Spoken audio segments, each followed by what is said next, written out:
ಇಷ್ಟೆಲ್ಲ ಮಾತಾಡ್ತಾರೆ 33%, 70% ಎಲ್ಲಿದೆ ವೀಕ್ಷಕರೇ? ಬಹಳ ಆನೆಸ್ಟ್ ಆಗಿ ಮಾತಾಡೋಣ, ಪ್ರಾಮಾಣಿಕವಾಗಿ. ನಾನು ಬಿಜೆಪಿಗೂ ಕೇಳ್ತೀನಿ, ಕಾಂಗ್ರೆಸ್ನವ್ರಿಗೂ ಕೇಳ್ತೀನಿ. ಕಾಂಗ್ರೆಸ್ ಅಲ್ಲಿ ಲಕ್ಷ್ಮೀ ಹೆಬ್ಬಾಳ್ಕರ್, ಮೋಟಮ್ಮ, ಇನ್ನೊಂದು 4 ಜನ ಬಿಟ್ರೆ 5ನೇ ಹೆಸರು ಹೇಳಿ. ಬಿಜೆಪಿನಲ್ಲಿ ಶೋಭಾ ಕರಂದ್ಲಾಜೆ ಅವರು ಇನ್ನೊಂದು 4 ಜನರ ಹೆಸರು ಬಿಟ್ರೆ 5ನೇ ಹೆಸರು ಇಲ್ಲ. ಯಾವ ಥರದ ಪ್ರಾತಿನಿಧ್ಯನೂ ಇಲ್ಲ. ಅದಕ್ಕೇನೆ ಯಾವ ಆಫೀಸರ್ಗೆ ಬಾಯಿಗೆ ಬಂದಂಗೆ ಬೈಬೋದು, ಯಾವ ರಾಜಕಾರಣಿಗಳಿಗೂ ಬೇಕಾದ್ರೆ ಬಾಯಿಗೆ ಬಂದಂಗೆ ಇವರೆಲ್ಲ ಈ ದೊಡ್ಡ ಇವರಿಬ್ರು ಡಿಫೆಂಡ್ ಮಾಡ್ಕೊಳ್ತಾ ಇದಾರಲ್ಲ, ಈ ನಾಯಕರುಗಳು, ಆ ದೊಡ್ಡ ನಾಯಕರುಗಳು ಆಫ್ ದ ರೆಕಾರ್ಡ್ ಹೆಂಗ್ ಮಾತಾಡ್ತಾರೆ ಗೊತ್ತಾ? ನಾವುಗಳು ನೋಡಿದೀವಿ ಸ್ವತಃ ಕಣ್ಣೆದ್ರು ಮಹಿಳೆಯರಿಗೆ, ಅವರ ಪಕ್ಷದ ಮಹಿಳೆಯರಿಗೆ. ಇಲ್ಲಿ ಹೆಂಗಾಗ್ಬಿಟ್ಟಿದೆ ಅಂದ್ರೆ ಕಾಂಗ್ರೆಸ್ನ ಒಂದಷ್ಟು ಜನ ಡಿಫೆಂಡ್, ಈ ಎಲ್ಲಾ ನಾಯಕರುಗಳನ್ನ ಪಾಪ ನಮ್ಮ ಮಹಿಳೆಯರು ಅರಿವೇ ಇಲ್ಲದೆ ಡಿಫೆಂಡ್ ಮಾಡ್ಕೊಳ್ತಾ ಇದ್ದಾರೆ. ಓಲ್ಡ್ ಟು ಅಶೋಕ್ ಗೌಡ ಅವರೇ, ನಿಮಗೆ ಸಾಕಷ್ಟು ಪ್ರಶ್ನೆಗಳು ಕೇಳಿದ್ರು ಅವರು. ಒಂದು ಇಡೀ ದೇಶದಲ್ಲಿ 50 ವರ್ಷಕ್ಕೂ ಹೆಚ್ಚಿನ ಆಡಳಿತ ನಡೆಸಿದ್ದು ಕಾಂಗ್ರೆಸ್ಸು, ರಾಜ್ಯದಲ್ಲಿ 50 ವರ್ಷಕ್ಕೂ ಹೆಚ್ಚಿನ ಆಡಳಿತ ನಡೆಸಿದ್ದು ಕಾಂಗ್ರೆಸ್ಸು. ಇಷ್ಟರೊಳಗಡೆ 33% ರಿಸರ್ವೇಷನ್ ಬಿಲ್ನ ಅವ್ರು ಪಾಸ್ ಮಾಡಲಿಕ್ಕಾಗಿರಲಿಲ್ಲ.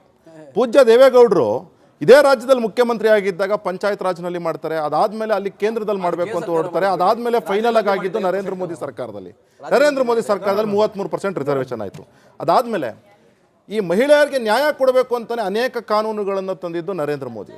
ಇದರ ಎಲ್ಲದ ಜೊತೆಗೆ ಈ ರಾಜ್ಯದಲ್ಲಿ ಕಳೆದ 26 ತಿಂಗಳಲ್ಲಿ 50ಕ್ಕೂ ಹೆಚ್ಚು ಮಹಿಳೆಯರ ಹತ್ಯೆ ಆಗಿದೆ. 1250 ಹೆಚ್ಚು ಮಹಿಳೆಯರ ರೇಪ್ ಪ್ರಕರಣಗಳಾಗಿವೆ.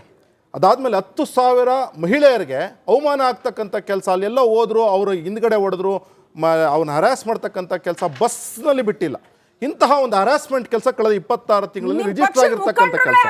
ಒಂದು ನಿಮಿಷ ಶ್ರೀಲಕ್ಷ್ಮಿ ಅವರೇ, ಒಂದು ನಿಮಿಷ ಬಂದೆ. ನಿರ್ಭಯಾ ಕೇಸ್ ಆದಮೇಲೆ ರೇಪ್ನ ಯಾವ ರೀತಿ ಕ್ರಿಮಿನಲೈಸ್ ಮಾಡಿ ಕಾನೂನುಗಳನ್ನು ತಂದರು. ಆ ಕಾನೂನುಗಳು ತಂದ ಮೇಲೂ ಸಹ ಈ ರಾಜ್ಯದಲ್ಲಿ ಕಾನೂನುಗಳನ್ನ ಇಂಪ್ಲಿಮೆಂಟೇಷನ್ ಕಳೆದ 26 ತಿಂಗಳಲ್ಲಿ ಯಾಕಾಗಲಿಲ್ಲ? ಜೊತೆಗೆ ವುಮೆನ್ ಅಪ್ಲಿಫ್ಟ್ಮೆಂಟ್ಗೋಸ್ಕರ, ವುಮೆನ್ ಎಂಪವರ್ಮೆಂಟ್ಗೋಸ್ಕರ ನಮ್ಮ ಯಡಿಯೂರಪ್ಪನವ್ರ ಸರ್ಕಾರ 2008ರಲ್ಲಿದ್ದಾಗ ಭಾಗ್ಯಲಕ್ಷ್ಮಿ ಸ್ಕೀಮ್ ಅಂತ ಕೊಟ್ಟರು. ಮತ್ತು ಜೊತೆಗೆ ಸೈಕಲ್ ಸ್ಕೀಮು, ಹೆಣ್ಮಕ್ಳು ಶಾಲೆಗೆ ಸುವ್ಯವಸ್ಥಿತವಾಗಿ ಹೋಗ್ಲಿ ಅಂತ ಕೊಟ್ಟರು. ಎರಡೂ ಸ್ಕೀಮ್ನ ರೋಲ್ ಬ್ಯಾಕ್ ಮಾಡಿದವರು ಯಾರು? ಜೊತೆಗೆ ನೋಡಿ, ಈ ರಾಜ್ಯದಲ್ಲಿ ಯಾರಾದರೂ ಒಬ್ಬರು ಮಹಿಳೆಯರ ಬಗ್ಗೆ ಚಿಂತನೆ ಮಾಡಿದ್ರು ಅಂದರೆ ಅದು ನಾನ್ ಕಾಂಗ್ರೆಸ್ ಗವರ್ನಮೆಂಟ್ಸ್. ಅದು ಆವತ್ತಿನ ರಾಮಕೃಷ್ಣ ಹೆಗಡೆ ಅವರ ಸರ್ಕಾರ ಇರ್ಬೋದು, ತದನಂತರ ಬೊಮ್ಮಾಯಿ ಸರ್ಕಾರ, ತದನಂತರ ಬಂದಂಥ ದೇವೇಗೌಡರು, ಜೆ.ಎಚ್. ಪಟೇಲ್ ಅವರು, ಯಡಿಯೂರಪ್ಪನವರು, ಸದಾನಂದ ಗೌಡರು, ತದನಂತರ ಬೊಮ್ಮಾಯಿ ಅವರು, ಇವರುಗಳು ವುಮೆನ್ ಅಪ್ಲಿಫ್ಟ್ಮೆಂಟ್ಗೆ ಕೆಲಸ ಮಾಡಿದ್ರು. ಆದರೆ ವುಮೆನ್ ಅಪ್ಲಿಫ್ಟ್ಮೆಂಟ್ಗೆ ಈ ರಾಜ್ಯದಲ್ಲಿ ಮೊನ್ನೆ ಒಂದು ಪ್ರಕರಣ ನಡೀತು. ಸದನ ನಡಿಬೇಕಾದ್ರೆ KN ರಾಜಣ್ಣನವರು ಹನಿ ಟ್ರಾಪ್ನಲ್ಲಿ ನಾನು ಸಿಕ್ಕಾಕೊಂಡಿದ್ದೀನಿ, ನನ್ನ ಉಳಿಸ್ಕೊಡ್ರಪ್ಪ ಅಂತ ಕೇಳಿದ್ರು. ಇವತ್ತಿಗೂ ಸಹ ಒಂದೇ ಒಂದು ಪ್ರಕರಣ ಹನಿ ಟ್ರಾಪ್ ಮಾಡಿದವ್ರ ಬಗ್ಗೆ ಇದೇ ಸಿದ್ದರಾಮಯ್ಯನವರು, ಇದೇ ಗೃಹ ಸಚಿವರು ಮಾಡಿಲ್ಲ. ಯಾಕೆ? ಅಲ್ಲಿ ಮಹಿಳೆ ಇಲ್ವಾ? ಅಲ್ಲಿ ಮಹಿಳೆ ಅನ್ಸೇಫ್ ಆಗಿಲ್ವಾ? ಅಲ್ಲಿ ಮಹಿಳೆ ತೊಂದರೆಗೆ ಸಿಕ್ಕಾಕೊಂಡಿಲ್ವಾ? ಅಲ್ಲಿ ಅವರು ಹೇಳಿದ್ರು ನಮ್ಮ ಸ್ವಯಂ ಪಕ್ಷದ ನಾಯಕರು ಮಾಡಿದ್ರು ಅಂತ. ಯಾಕೆ ನಿಮ್ಮ ಸ್ವಯಂ ಪಕ್ಷದ ನಾಯಕರು ಮಾಡಿದ್ರೆ ತಪ್ಪಲ್ವಾ? ಅದು ನಿಮ್ಮ ಸ್ವಯಂ ಪಕ್ಷದ ನಾಯಕರು ಮಾಡಿದ್ರೆ ತಪ್ಪಲ್ವಾ? ಬಿಜೆಪಿ ವಕ್ತಾರರು ರಾಜ್ಯದಲ್ಲಿ, ದೇಶದಲ್ಲಿ ನೀವು ಮಾತನಾಡುವಾಗ ಇವರು ಸುಮ್ಮನೆ ಕೂತು ನೋಡ್ತಾ ಇದ್ರು. ನಾವ್ ಎಲ್ಲರನ್ನ ರೆಸ್ಪೆಕ್ಟ್ ಮಾಡ್ಬೇಕು. ನೋಡಿದ್ರು ತಾನೆ? ಒಂದ್ ನಿಮಿಷ, ಅಲ್ಲಿ ಬರ್ತಾರೆ, ಮೈಕ್ ತಗೊಂಡು ಬರ್ತಾರೆ. ಒಂದ್ ನಿಮಿಷ, ನಿಮ್ಮ ಮುಖಂಡರು ಮಾತಾಡ್ತಾ ಇದ್ದಾರೆ, ಮಾತಾಡಕ್ ಬಿಡಿ.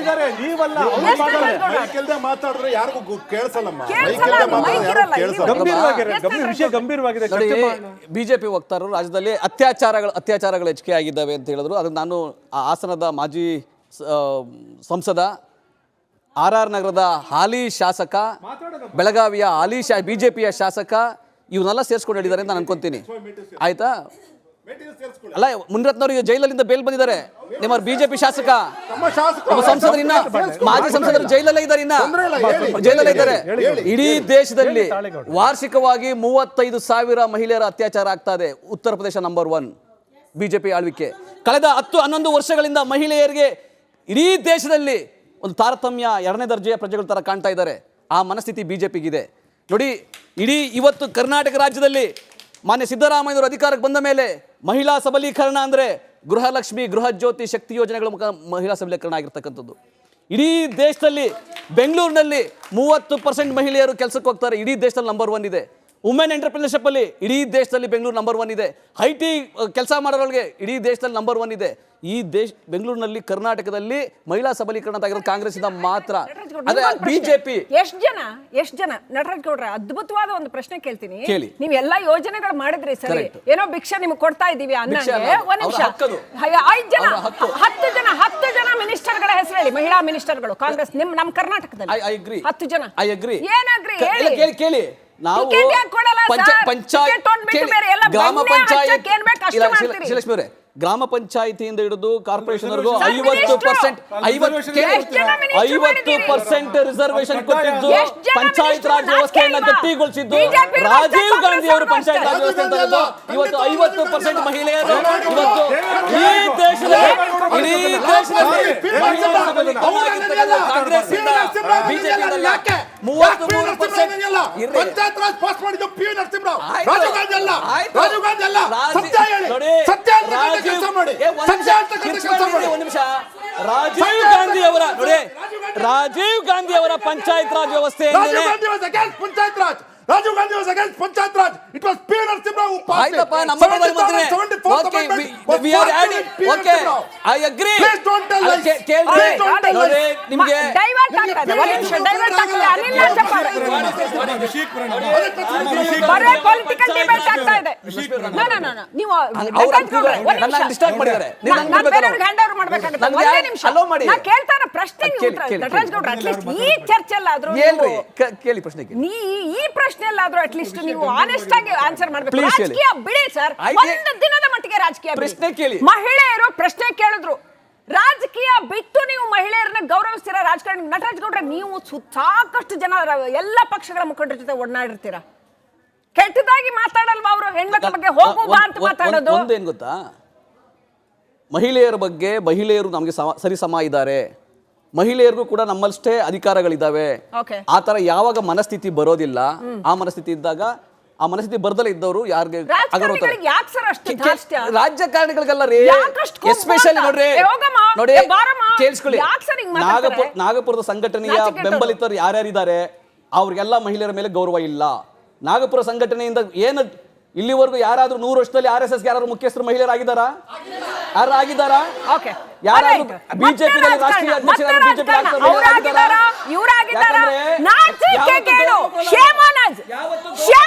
ನಟರಾಜ್ ಗೌಡ್ರೆ, ಶಿವಕ್ರಸಿ ಅಂತಂದ್ರೆ ಬಿಜೆಪಿನಲ್ಲಿ ಶೋಭಾ ಕರಂದ್ಲಾಜೆ ಅವ್ರ ಬಗ್ಗೆ ಬಹಳ ಚೀಪ್ ಆಗಿ ಜನನು ಮಾತಾಡಿದ್ರು, ಬಿಜೆಪಿ ಮುಖಂಡರು ಕಾಂಗ್ರೆಸ್ ಮುಖಂಡರು ಎಲ್ಲರೂ ಮಾತಾಡಿದ್ರು. ಅವಾಗ ಕಾಂಗ್ರೆಸ್ನಲ್ಲಿರೋ ಹೆಣ್ಣು ಮಕ್ಕಳಿಗೆ ನೋವಾಗ್ಲಿಲ್ವಾ? ಆ ಕಡೆ ಲಕ್ಷ್ಮೀ ಹೆಬ್ಬಾಳ್ಕರ್ ಅವ್ರ ಬಗ್ಗೆ ಎಷ್ಟು ಚೀಪ್ ಆಗಿ ಎಷ್ಟು ಅಬ್ಯೂಸಿವ್ ಆಗಿ ಮಾತನಾಡಿದ್ರು, ಬಿಜೆಪಿಲಿರೋ ಹೆಣ್ಣು ಮಕ್ಕಳಿಗೆ ನೋವಾಗ್ಲಿಲ್ವಾ? ಬೇಕಲ್ವಾ ಇವ್ರಿಗೆ ತಲೆ ಬೇಕಲ್ವಾ? ಏನೇ ಆದ್ರೂ ಆಕೆನೂ ಹೆಣ್ಮಗಳು ಈಕೆನೂ ಹೆಣ್ಮಗಳು.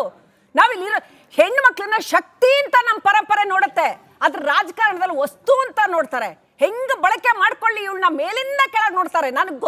ನಿಮಗೆ ಚೆನ್ನಾಗಿ ಗೊತ್ತು ವೀಕ್ಷಕರೇ, ಮರ್ಯಾದಸ್ಥರು ರಾಜಕಾರಣಿಗಳ ಬಳಿ ತಮ್ಮ ಮನೆಯ ಹೆಣ್ಣು ಮಕ್ಕಳನ್ನ ಕಳಿಸೋದಿಲ್ಲ. ಒಂದು ಸಣ್ಣ ಕೆಲಸಕ್ಕಾದ್ರೂ ಬೇಡಮ್ಮ ನೀನ್ ಬರ್ಬೇಡ, ವಿಧಾನಸೌಧಕ್ಕ ನೀನ್ ಬರ್ಬೇಡ, ಮನೇಲಿರು.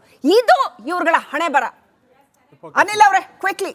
ಮೇಡಮ್ ನೋಡಿ, ಇವತ್ತು ನಾವೆಲ್ಲ ಮಾತಾಡ್ತಿದ್ವಿ 33% ಹೆಣ್ಣು ಮಕ್ಳಿಗೆ ಕೊಟ್ಟರು ಅಂತ. ಯಾಕೆ 33% ಕೊಡಬೇಕು? 50% ಕೊಡಬೇಕು.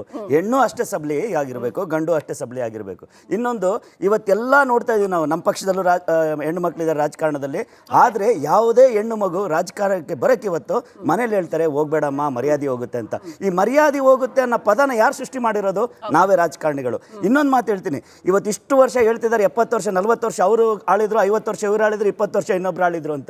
ಇವತ್ತು ಇಡೀ ರಾಜ್ಯದಲ್ಲಿ, ನಾನು ರಾಜ್ಯದ ವಿಷಯಕ್ಕೆ ಹೋಗ್ತೀನಿ, ಪ್ರತಿ ವರ್ಷ SLC ರಿಸಲ್ಟ್ಗಳಲ್ಲಿ ಹೆಣ್ಣು ಮಕ್ಕಳು ಅತಿ ಹೆಚ್ಚಾಗಿ ಪಾಸ್ ಆಗಿರ್ತಾರೆ, ಹೆಚ್ಚಿನ ಅಂಕಗಳನ್ನ ಪಡೆದಿರ್ತಾರೆ. ಇವತ್ತು ಇಡೀ ರಾಜ್ಯದಲ್ಲಿ ಕೆಲಸ ಮಾಡ್ತಿರೋ ಹೆಣ್ಣು ಮಕ್ಕಳುಗಳು ಯಾವ ಸರ್ಕಾರನೂ ಕೊಟ್ಟಿಲ್ಲ, ಅವರು ಇಂಟ್ರೋ ಅಟೆಂಡ್ ಮಾಡಿ ಅವ್ರ ಕೆಲಸಕ್ಕೆ ಹೋಗ್ತಿದ್ದಾರೆ, ಹೆಣ್ಣು ಮಕ್ಕಳು ಆಗ್ತಿದ್ದಾರೆ. ಅವರ ಶಕ್ತಿಯಿಂದ ಆಗ್ತಿರೋದು ಬಿಟ್ರೆ ಬೇರೆ ಯಾರು ಅವ್ರಿಗೆ ಸಹಾಯ ಮಾಡ್ತಿಲ್ಲ. ಇವತ್ತು ವಿದೇಶಗಳಲ್ಲಿ ನಮ್ಮ ಹೆಣ್ಣು ಮಕ್ಕಳುಗಳು ಕೆಲಸ ಮಾಡ್ತಿದ್ದಾರೆ, ನೈಟ್ ಡ್ಯೂಟಿಗಳಲ್ಲಿ ಒಬ್ಬೊಬ್ಬರೇ ಕ್ಯಾಬಲ್ಲಿ ಬರ್ತಿದ್ದಾರೆ, ಅವರಿಗೆ ಶಕ್ತಿ ಇದೆ, ಧೈರ್ಯ ಇದೆ. ಆದ್ರೆ ಈ ರಾಜಕಾರಣಿಗಳ ಜೊತೆ ಯಾರಾದ್ರೂ ಹೆಣ್ಣು ಮಕ್ಕಳುಗಳು ಹೋದ್ರೆ ಅವ್ರನ್ನ ಯಾವ ರೀತಿ ನೋಡ್ಕೊಂತಾರಂದ್ರೆ ಇವತ್ತು ನಾಳೆ ದಿನ ಇವ್ರು ನಮ್ಗಿಂತ ಹೆಚ್ಚಾಗಿ ಬೆಳಿತಾರೆ ಅಂತ ಇಲ್ಲೇ ತುಣಿತಾ ಇದ್ದಾರೆ. ಇವತ್ತು ನೀವು ಹೇಳಿದ್ರಲ್ಲ ಮೇಡಮ್, ಶೋಭಾ ಕರಂದ್ಲಾಜೆ ಅಂತೇಳಿ ಪಕ್ಷೇತರವಾಗಿ ಮಾತಾಡ್ತಿದ್ದೀನಿ. ಇನ್ನು ಲಕ್ಷ್ಮೀ ಹೆಬ್ಬಾಳ್ಕರ್ ಇವರೆಲ್ಲ ನಮ್ಮ ರಾಜ್ಯದ ಮುಖ್ಯಮಂತ್ರಿಗಳಾಗುವಂತ ಖಂಡಿತ, ಜಾಗಕ್ಕೆ ಒಂದು ಖಂಡಿತ, ಇವ್ರನ್ನ ಯಾರು ಬಿಡ್ತಾ ಇಲ್ಲ. ಯಾಕೆ ಬಿಡ್ತಿಲ್ಲ ಅಂದ್ರೆ ಇವ್ರುಗಳು ಮುಖ್ಯಮಂತ್ರಿಗಳಾದ್ರೆ ನಾವು ಗಂಡಸರಿಗೆ ಎಲ್ಲಿ ಮರ್ಯಾದೆ ಹೋಗ್ಬಿಡುತ್ತೋ. ಮತ್ತೆ ಇವರೆಲ್ಲ ಇವತ್ತೇನು ನಾವು ಮೇಡಮ್ ಬಗ್ಗೆ ಮಾತಾಡ್ತಿದೀವಲ್ಲ, ಏನು ಶಾನಲಿ ಅವ್ರ ಬಗ್ಗೆ ಮಾತಾಡ್ತಿದೀವಲ್ಲ, ಇವ್ರಿಗೇನು ಅಂದ್ರೆ ಈ ಒಬ್ಳು ಮಹಿಳೆ ಈ ಜಾಗದಲ್ಲಿ ಕೂತ್ಕೊಂಡು ನಮ್ಮ ಮೇಲೆ ಅಧಿಕಾರ ಮಾಡ್ತಿದ್ದಾರೆ ಅಂತೇಳಿ ಒಂದೇ ಒಂದು ವಿಷಯಕ್ಕೋಸ್ಕರ ಆ ಮಹಿಳೆನ ಅಲ್ಲಿಂದ ಕೆಳಗಡೆ ಇಳಿಸಬೇಕು ಅನ್ನೋದಕ್ಕೋಸ್ಕರ ಇವತ್ತು ದೇವರಾಜ್ ಅವರು ಬಹಳ ಅದ್ಭುತವಾದ ಪಾಯಿಂಟ್ಗಳು ಮಾಡ್ತಾ ಇದ್ದಾರೆ. Yes sir. ಅಮ್ಮ, ಈಗ ಏನಾಗಿದೆ, ಇವತ್ತಿನ ನನ್ನ ಸಭೆಗೆ ನಮ್ಮ ರಿಪಬ್ಲಿಕ್ ಕನ್ನಡ ಕರೆದಿರೋದು ಬಹಳಷ್ಟು ಗಂಭೀರವಾಗಿದೆ ಅಂತೇಳಿ ಉಪವಾಸ ಇದ್ರು ಬಂದೆ. ಆದರೆ ಇಲ್ಲಿ ನೋಡ್ತಿದ್ರೆ ನೀವು ಮಹಿಳೆಯರು ಅನ್ನೋದನ್ನ ಮರೆತು ನನ್ನ ಪಕ್ಷ ಅಂತೇಳಿ ಮಾತನಾಡ್ತಿರ್ತಕ್ಕಂಥದ್ದು ನಿಜಕ್ಕೂ ನನಗೆ ಸಂಕಟ ಬರ್ತಿದೆ. ಯಾಕೆಂತಂದರೆ ನೀವು ಬಹಳಷ್ಟು ಆಲೋಚನೆ ಮಾಡಿ. ಈಗ ಶ್ರೀಯುತ ನಟರಾಜ್ ಗೌಡರು ಹಾಸನದ್ದು ಪ್ರಸ್ತಾಪ ಮಾಡಿದ್ರು. ಖಂಡಿತವಾಗಿಯೂ ನಾನು ಅದನ್ನು ಅಲ್ಲಿಗಳಿಯೋಲ್ಲ. ನಾವು ನೇರವಾಗಿ ನಟರಾಜ್ ಗೌಡ್ರೆ, ನಿಮಗೆಲ್ಲರಿಗೂ ಚೆನ್ನಾಗಿ ಗೊತ್ತಿದೆ, ಹಾಸನ ಇನ್ಸಿಡೆಂಟ್ ನಡೆದಾಗ ಯಾರು ಉಪ್ಪು ತಿಂದಿರ್ತಾರೋ ಅವ್ರು ನೀರು ಕುಡಿಲಿ, ಕಾನೂನಲ್ಲಿ ಏನು ಶಿಕ್ಷೆ ಆಗುತ್ತೋ ಆಗಲಿ ಅಂತ ಹೇಳಿದಂಥವ್ರು ಈ ರಾಜ್ಯದಲ್ಲಿ ನಾವು ಮಾತ್ರ, ಬೇರೆ ಯಾರೂ ಹೇಳಲಿಲ್ಲ. ಅವರ ಮಾಡಿದಂತಹ ಕೃತ್ಯ ಏನಾರು ಮಾಡಿದರೆ ಅದಕ್ಕೆ ಏನು ಕಾನೂನು ಪ್ರಕಾರ ಶಿಕ್ಷೆ ಆಗಬೇಕು ಆಗಲೇಬೇಕು. ಅದ್ರ ಬಗ್ಗೆ ಎರಡು ಮಾತಿದ್ದಿಲ್ಲ. ಸೊ ಸನ್ಮಾನ್ಯ ದೇವೇಗೌಡರು ಈ ರಾಷ್ಟ್ರದಲ್ಲಿ ಒಂದು ಮಸೂದೆಯನ್ನು, ಏನು ಮಹಿಳಾ ಮಸೂದೆಯನ್ನು ತರೋಕ್ಕಿಂತ ಮೊದಲು ಈಗಾಗಲೇ ಶ್ರೀಯುತ ನಮ್ಮ ಗೌಡ್ರು ಹೇಳಿದಾಗ, BJPಯ ವಕ್ತಾರರು ಹೇಳಿದಾಗೆ, ಈ 50 ಸುದೀರ್ಘವಾದ ಕಾಲ ರಾಜ್ಯಭಾರ ಮಾಡಿದರೂ ಸಹ ಮಹಿಳೆಯರಿಗೆ ಅವಕಾಶವನ್ನು ಕೊಟ್ಟಿರಲಿಲ್ಲ. ಸತ್ಯ ಅದು. ಅದನ್ನು ಮನಗಂಡೇನು ಮಾಡಿದ್ರು ದೇವೇಗೌಡರು 96-95ರಲ್ಲಿ ಕರ್ನಾಟಕದಲ್ಲಿ 33% ರಿಸರ್ವೇಷನ್ ಕೊಟ್ಟರು. ನೀವು ಯಾಕೆ 33% ಅಂತ ಕೇಳ್ತಿರಲ್ವಾ? ಯಾಕೆ ಅಂತಂದರೆ 33% ರಿಸರ್ವೇಷನ್ ಕೊಡಬೇಕು ಮತ್ತು ಜನರಲಲ್ಲಿ ಅವ್ರು ಬರಲಿಕ್ಕೂ ಅವಕಾಶ ಕೊಡಬೇಕು. ಹಾಗಾಗಿ ಅದನ್ನು ಮಾಡಿದ್ದು ವೈಜ್ಞಾನಿಕವಾಗಿ. ದಯವಿಟ್ಟು ಇಲ್ಲಿ ಕುಳಿತಿರ್ತಕ್ಕಂಥ ಎಲ್ಲ ಮಹಿಳೆಯರು ಒಂದು ಚಪ್ಪಾಳೆ